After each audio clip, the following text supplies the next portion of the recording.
నేను ఆంధ్రప్రదేశ్ మహానగర పట్టణాభివృద్ధి మరియు నగర పట్టణాభివృద్ధి చట్టము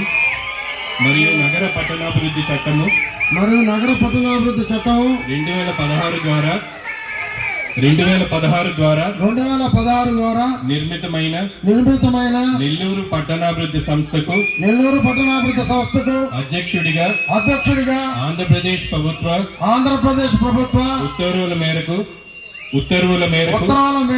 నియమించబడిన నేను నా పదవి నందు ప్రభుత్వ నియమ నిబంధనలకు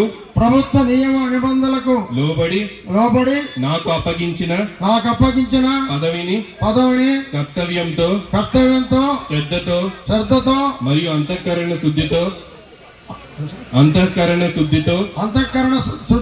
నిర్వహిస్తానని దైవ సాక్షిగా ప్రమాణం చేయుచున్నాను.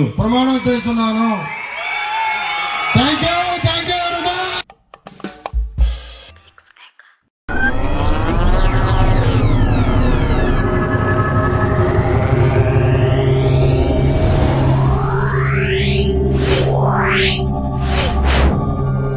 Yeah.